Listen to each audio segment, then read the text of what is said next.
Olá, amigos do canal da Aprovação PGE aqui no YouTube e também no nosso Spotify. No vídeo de hoje nós iremos analisar o informativo de número 1151 do Supremo Tribunal Federal, sempre de forma muito objetiva para que você acerte as questões na sua próxima prova. Meu nome é Gustavo Andrade, eu sou um dos coordenadores aqui do Aprovação PGE e já te convido a se inscrever no nosso canal, se inscrever no nosso Spotify para que você possa aproveitar todo esse conteúdo gratuito que a gente fornece para você se preparar para os concursos da Advocacia Pública. Sempre lembrando que aqui na descrição desse vídeo você tem um link com vários outros conteúdos gratuitos para você aproveitar. Agora, sem mais delongas, vamos falar sobre o informativo de número 1151 do STF, que tem 5 julgados importantes. Um é de processo penal, talvez não tão importante para concursos da Advocacia Pública, mas a gente vai tratar dele porque vai que ele é cobrado na sua prova. O tema é relevante, você vai ver.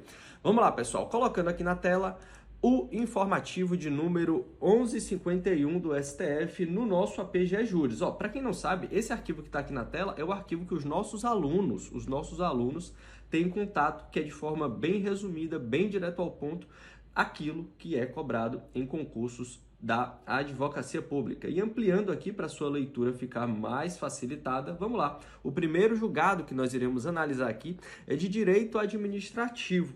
É constitucional e vai ser cobrado assim na sua prova e não viola o princípio do concurso público, norma estadual que única e exclusivamente altera a nomenclatura, nomen iuris, de cargo público. Verifique você, existem algumas alterações que o legislador ele pode fazer e ele não estará ali violando o princípio do concurso público. Dentre elas é a simples alteração da nomenclatura de um cargo. Imagine você que um cargo tem uma nomenclatura de especialista e aí a legislação resolveu alterar para técnico. A mera alteração da nomenclatura não significa por si só, tão somente, a alteração da nomenclatura, violação ao princípio do concurso público. Vamos ver aqui quais foram os fundamentos do STF que estão aqui no informativo de número 1151, destacando aqui para você.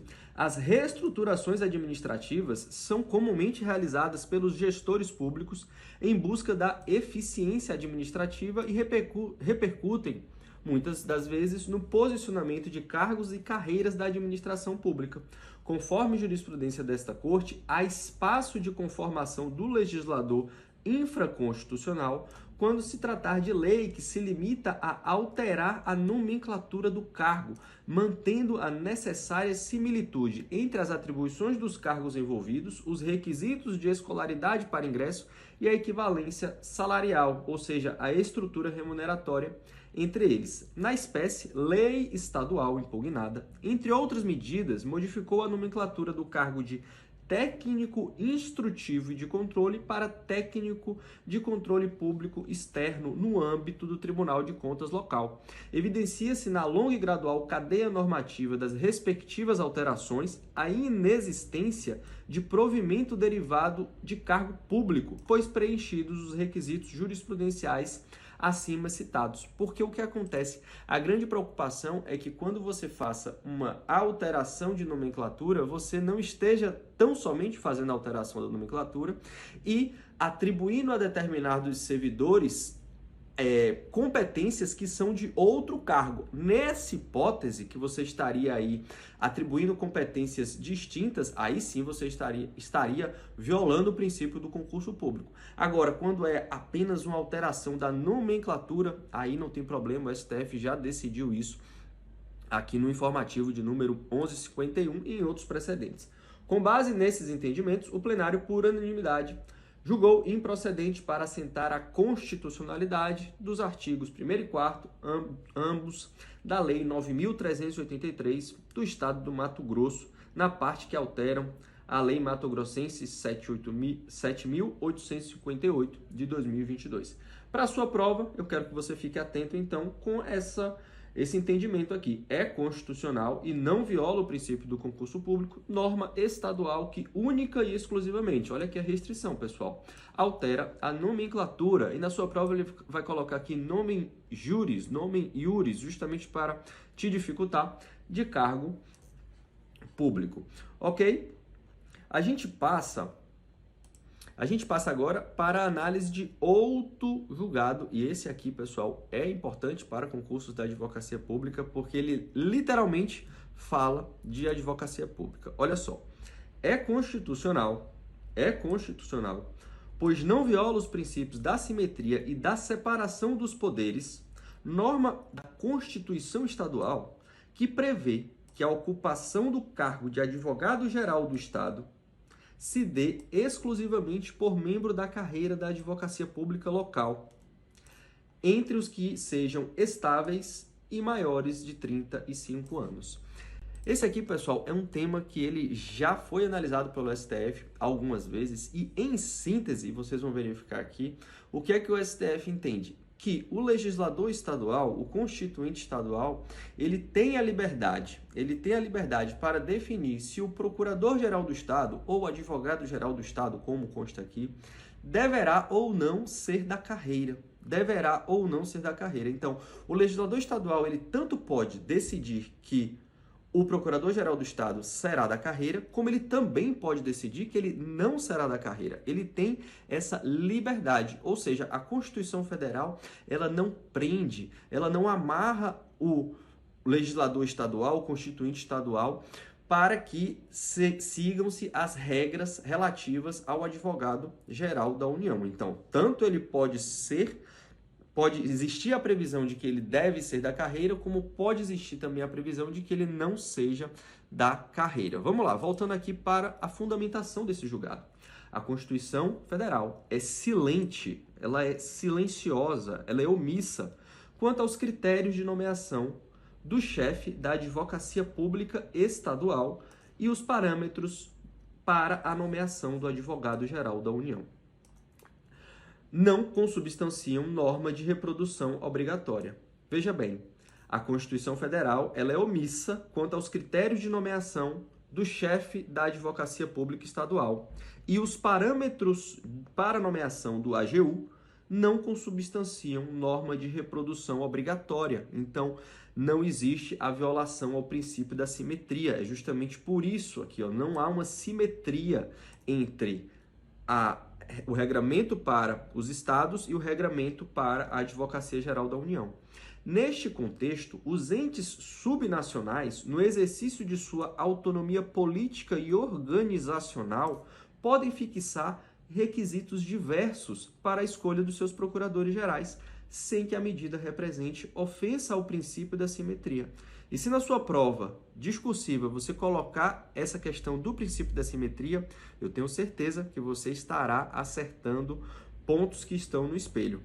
No fundamento ele vai falar assim, não viola o princípio da simetria e vai atribuir uma pontuação para isso. E numa prova oral, o examinador vai ficar muito feliz se você falar isso.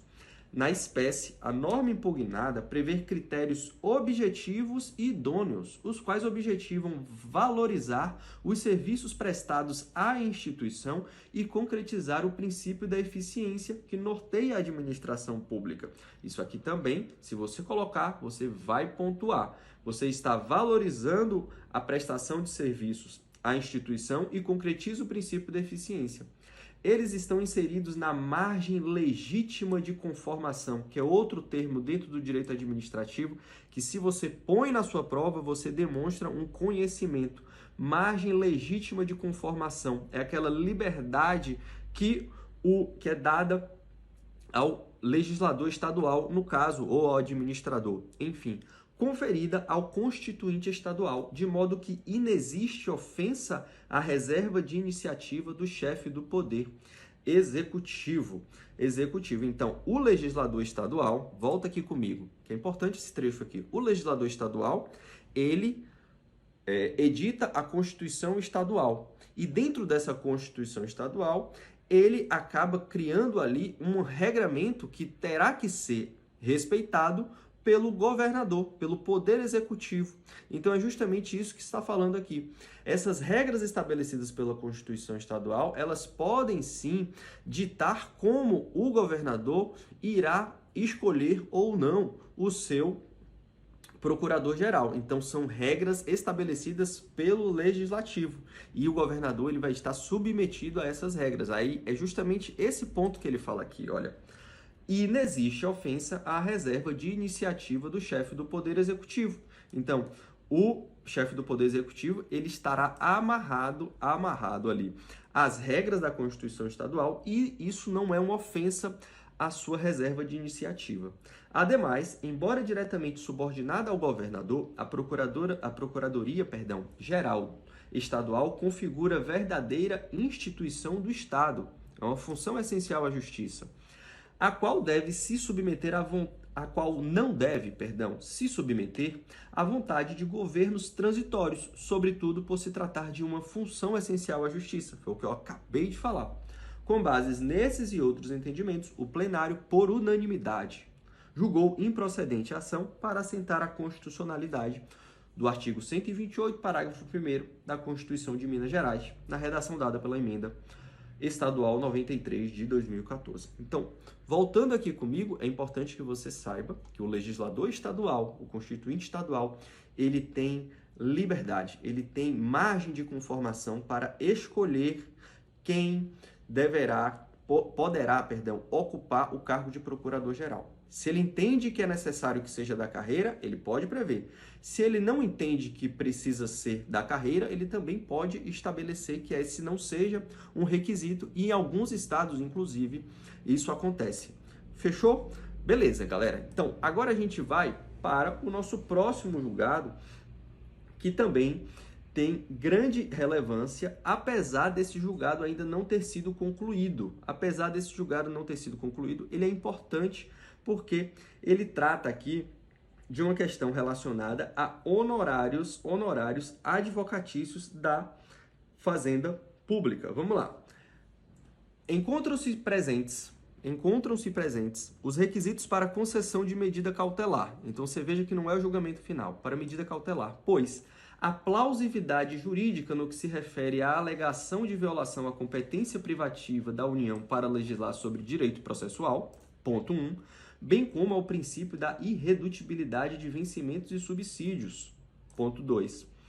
E há perigo de demora na prestação jurisdicional consubstanciado nos prejuízos decorrentes da continuidade da vigência de norma estadual que se afigura contrária ao texto constitucional e à jurisprudência desta Corte sobre a matéria. A questão aqui, pessoal, é o seguinte, vamos lá. Determinado estado, no caso o estado de Rondônia, volta aqui comigo, ele criou um benefício fiscal justamente para conseguir aumentar a sua arrecadação, possibilitando assim que os seus contribuintes paguem com algum tipo de desconto, algum tipo de vantagem, os tributos devidos. E dentre essas vantagens, o que foi que o legislador estadual estabeleceu? Uma redução no valor do pagamento devido a título de honorários advocatícios aos procuradores do estado de Rondônia. Você entendeu? Então, o estado o estado de Rondônia, ele falou o seguinte, olha, tem um benefício aqui para vocês ficarem kit aqui com o fisco estadual, e dentre esses benefícios, para que eu te estimule a pagar os tributos que você está devendo, eu vou reduzir os honorários que são devidos aos procuradores do estado. Aí o que acontece? A ANAP, a Associação Nacional dos Procuradores do Estado, questionou essa regra, primeiro por um ponto de vista formal, que é a quem compete tratar de honorários advocatícios é a União. É norma de direito processual civil. Norma de direito processual civil. E quem tem essa competência para tratar desse tema é a União. O Estado, então, ele não poderia versar sobre isso. Ponto número 1. E o segundo ponto é a irredutibilidade de vencimentos e subsídios. Vamos ver o que é que o STF, mais uma vez, frisando aqui, em medida cautelar, analisou. Mas é uma medida cautelar que já vem aí de acordo com a jurisprudência da Corte em diversos outros julgados. Beleza? Então, por isso que está aqui nesse informativo, para você ter conhecimento dessa fundamentação, até porque numa prova discursiva você vai ter que aí fundamentar de forma favorável muito provavelmente, ou debater os aspectos constitucionais ou não desse ponto, ok? Vamos lá. O benefício fiscal previsto na lei estadual impugnada consiste na redução, como eu falei, dos honorários advocatícios decorrentes da quitação de débitos no contexto do Programa de Recuperação de Créditos da Fazenda Pública Estadual. o qual abrange as dívidas ajuizadas ou não, de modo que alcança tanto a Fazenda Pública em juízo como as atuações exclusivamente administrativas dos procuradores estaduais. Os estados não podem legislar sobre honorários de sucumbência, por se tratar de norma de caráter processual. Também não podem transigir e conceder benefício fiscal decotando parcela da remuneração dos seus procuradores, como a relativa aos honorários devidos pela atuação extrajudicial desses profissionais. Na espécie, trata-se de renúncia por parte do Estado de Rondônia de verba titularizada por advogado público, que compõe a sua remuneração e cujo regime remuneratório, nos moldes de diversos pronunciamentos desta Corte, é constitucional. Ou seja, o STF várias vezes já falou que a percepção de honorários advocatícios pelos procuradores do Estado é constitucional. Com base nesses e outros entendimentos, o plenário, por maioria, aqui eu vou destacar porque não foi unânime, em julgamento destinado ao referendo da decisão que deferiu parcialmente a medida cautelar pleiteada, a concedeu em sua totalidade, a fim de suspender a eficácia do artigo 6º caput da Lei 5.621 do Estado de Rondônia. E aqui uma observação, obviamente, sem prejuízo de posterior exame verticalizado, ou seja, mais aprofundado, do caso por ocasião, do julgamento do mérito. Então, assim, mais uma vez, voltando aqui comigo, pessoal, é um julgamento que não é definitivo ainda, mas eu quero que você tenha a atenção, porque para o STF, em sede de medida cautelar, não é possível que um programa da Fazenda Pública, do Fisco Estadual, que venha a dar condições de pagamentos melhores de tributos, venha a reduzir os honorários advocatícios por dois fundamentos. Um de ordem formal, que é a questão da competência para tratar sobre honorários advocatícios, que é da União, porque é direito processual civil, e, por fim, a questão da irredutibilidade dos vencimentos dos advogados públicos. Ok? A gente prossegue aqui agora na nossa análise do informativo 1151 para tratar agora de direito processual penal. E aqui a gente sempre faz aquela observação. Direito processual penal, ele não é tão cobrado em algumas provas de procuradoria, mas às vezes é cobrado. Então, como é um julgado relevante do Supremo, a gente traz aqui para que você tenha conhecimento a respeito dele. E aqui, qual é o caso? Qual é o caso que está sendo analisado, pessoal? É possível ou não?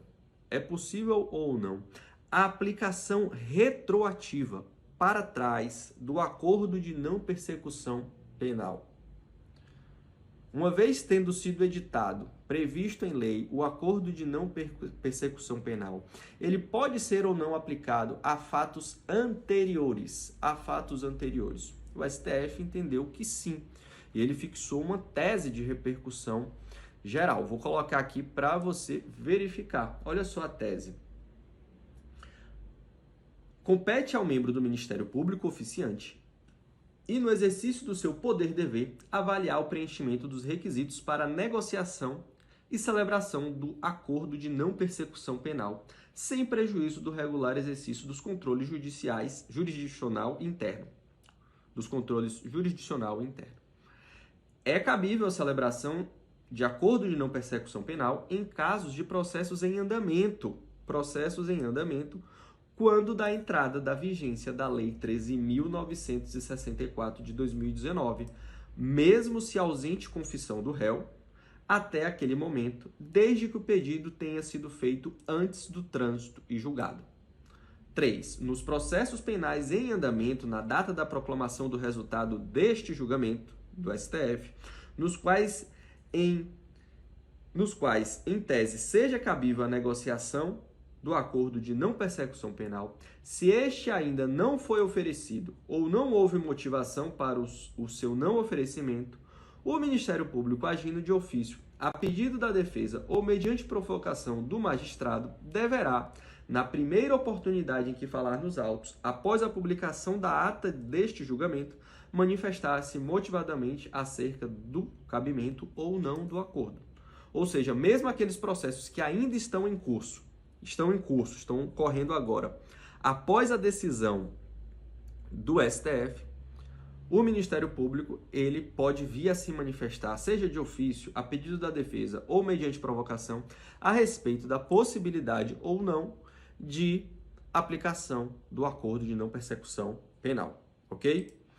Ponto número 4. Nas investigações ou ações penais iniciadas a partir da proclamação do resultado deste julgamento, a proposição do acordo de não persecução penal pelo MP ou a motivação para o seu não oferecimento devem ser apresentadas antes do recebimento da denúncia, ressalvada a possibilidade de propositura pelo órgão ministerial no curso da ação penal, se for o caso.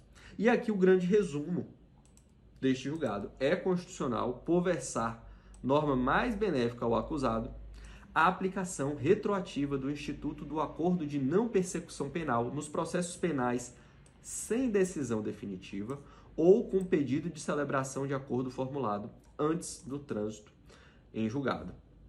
E a fundamentação aqui de forma breve. A previsão do acordo de não persecução penal, introduzida no Código de Processo Penal pela Lei 13.964 de 2019, denominado pacote anticrime, consiste em norma de direito processual com inequívoco conteúdo material, de modo que, por ser norma mais benéfica ao resultado, impõe-se a sua retroatividade. A gente tem que lembrar que no direito penal a norma benéfica ela retroage para beneficiar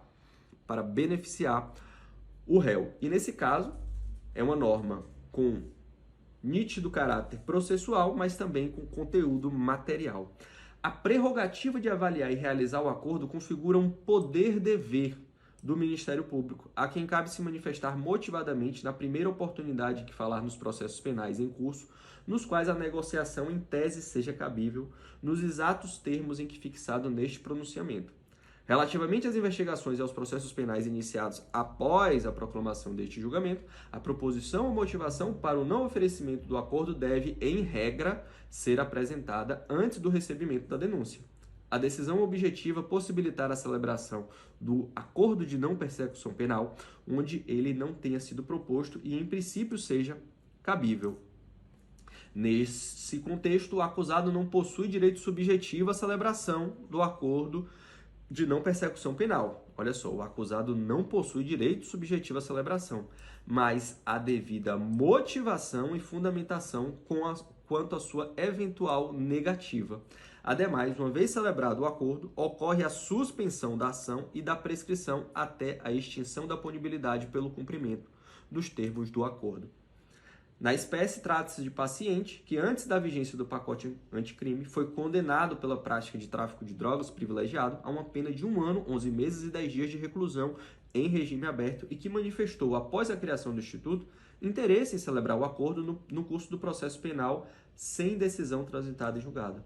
Com base nesses e outros entendimentos, o plenário, por maioria, concedeu a ordem de habeas corpus para determinar a suspensão do processo e de eventual execução da pena até manifestação motivada do órgão acusatório, Ministério Público, sobre a possibilidade de proposta do acordo de não persecução penal, conforme os requisitos previstos na legislação, passível de controle nos termos do artigo 28A, parágrafo 14 do CPP.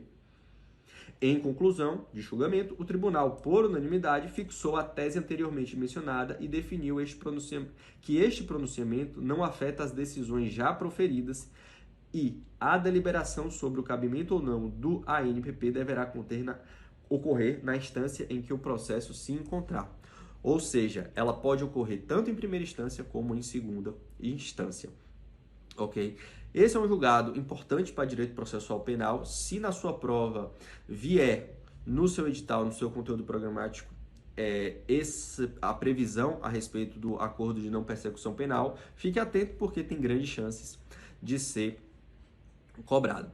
Ok? A gente prossegue agora, né, saindo um pouco do direito processual penal e a gente vai para o direito tributário. E aí, quando a gente está falando de direito tributário, estamos falando aí do núcleo duro para os concursos da advocacia pública. É uma das matérias mais importantes, principalmente quando a gente está falando aí de tributos em espécie. ICMS é muito relevante para concursos de procuradoria estadual. E aqui qual é o cerne da questão? O cerne da questão. Quando determinado estado faz uma compensação ou transação tributária, deve ou não impactar naquele valor que é repassado para o município a título de cota-parte do ICMS. Essa é a temática. Vamos lá, o que é que entendeu o STF? Os valores dos créditos tributários extintos que decorram de compensação ou de transação devem integrar o cálculo do percentual de transferência da cota pertencente às municipalidades sobre o produto de arrecadação do ICMS, relativa à repartição constitucional das receitas tributárias, na medida em que é desnecessário para esse cômputo o efetivo recolhimento do imposto.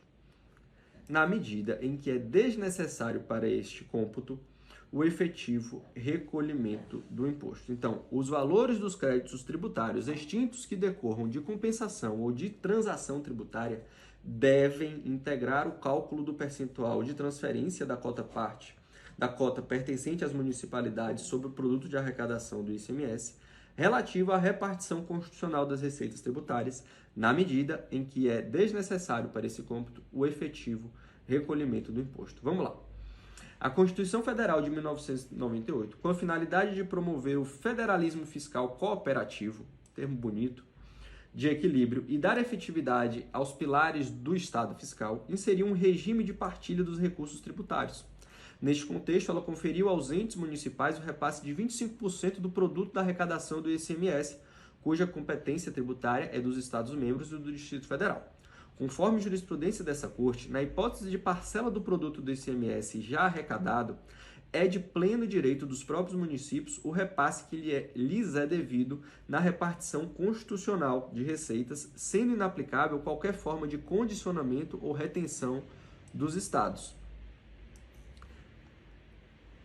Ademais, à luz do conceito técnico de arrecadação, não se pode exigir o repasse aos municípios da parcela deduzida, renunciada ou extinta de ICMS resultantes de benefícios fiscais, pois esses recursos sequer ingressaram nos cofres estaduais. Na espécie, a compensação de um crédito tributário pelo Estado com uma dívida por ele adquirida configura evidente proveito econômico, mesmo sem um recolhimento por parte do contribuinte, visto que representa um aumento na sua disponibilidade de recursos pela redução de um passivo. Já no Instituto da Transação, a vantagem financeira obtida com o acordo equivale na prática à arrecadação de tributo. Portanto, seja por compensação, pagamento em espécie de tributo ou transação, modalidade de extinção do crédito tributário, os municípios têm direito à repartição de receitas tributárias, já que a receita pública é um fenômeno que antecede o recolhimento do imposto. Com base nesses e outros entendimentos, o plenário, por unanimidade, julgou improcedente a ação para assentar a constitucionalidade do artigo 4º, parágrafo 1º da Lei Complementar 63 de 1990. Então, pessoal, é muito importante aqui esses entendimentos aqui que eu vou marcar agora de uma nova cor, até para que vocês vejam um destaque e diferenciem as seguintes situações. Uma situação é quando existe a renúncia do Estado, a renúncia daquela receita. Ou seja, não precisa me pagar essa receita. Estou renunciando. E essa renúncia não representa um proveito econômico indireto. Então, quando o Estado ele abre mão daquela receita, não impacta essa dispensa, ela não vai fazer com que seja necessário um repasse de algo virtualmente devido aos municípios. Então, em outras palavras, vamos dizer que o Estado ele deveria receber R$100 a título de ICMS. 25% disso, R$25, deve ser repassado para o município. Quando ele renuncia à totalidade desse valor e não tem nenhuma condicionante, o município não tem direito a esses 25 que o Estado deixou de arrecadar. Então, nesse caso, o município não recebe nada. Diferentemente, é quando ocorre uma extinção do crédito tributário que há uma vantagem econômica para o Estado, seja por uma transação, seja por um tipo de pagamento. Então, nesse caso, aí, como ocorreu a receita, aí é necessário. E tem uma outra modalidade uma outra modalidade que não é tratada aqui, mas que é importante que você saiba, que é quando ocorre o diferimento, a postergação desse pagamento. Digamos que é devido R$100 ao Estado e ele informa em um determinado benefício fiscal, e isso ocorreu no estado de Goiás, que esse pagamento não precisa ser feito agora. Você pode me pagar isso daqui a 5 anos. Esse valor que deverá ser pago daqui a 5 anos não cria um crédito para os municípios no presente. Somente quando esse valor entrar no caixa do Estado daqui a 5 anos, é que o município fará jus à sua cota. Então, voltando aqui para você verificar como ficou decidido isso.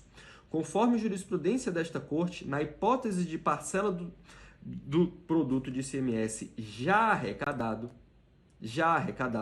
é de pleno direito dos próprios municípios o repasse que lhes é devido na repartição constitucional de receitas, sendo incabível qualquer forma de condicionamento ou retenção pelo Estado.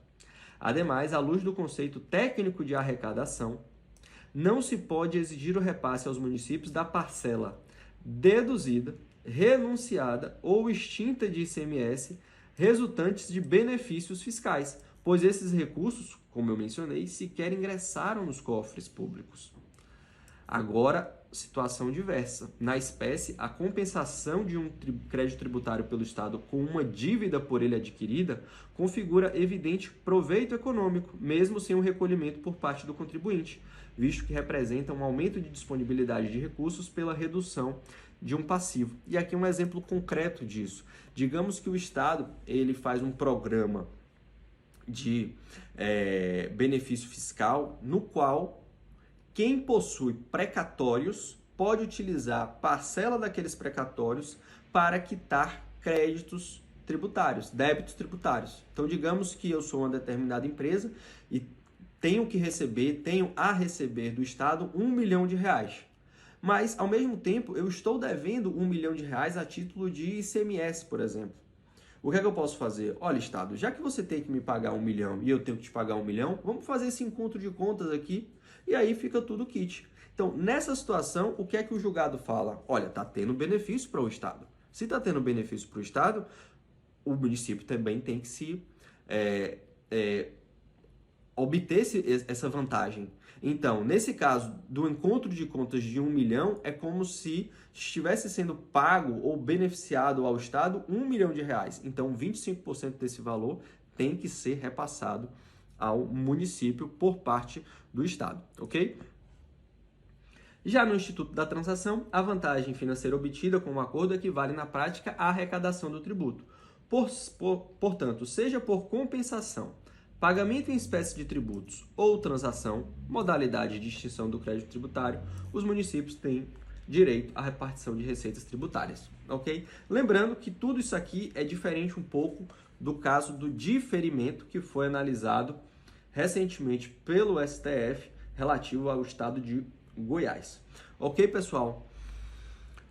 Pessoal, esse foi o informativo de número 1151 do STF, com julgados que, como vocês puderam ver, relevantes para os concursos da advocacia pública. Espero que vocês tenham gostado da análise. Se vocês ficaram com qualquer dúvida, se vocês têm alguma crítica, sugestão, não deixe de comentar aqui na caixa de comentários, porque a gente quer evoluir junto com cada um de vocês. E eu convido mais uma vez a você a se inscrever no nosso canal, se inscrever no nosso Spotify, para que você receba o máximo de conteúdo gratuito que a gente vem colocando aqui para vocês. E também clica no link que está aqui na descrição do vídeo para você poder aproveitar outros conteúdos que o Aprovação PGE tem a oferecer para você. Então, até o próximo informativo.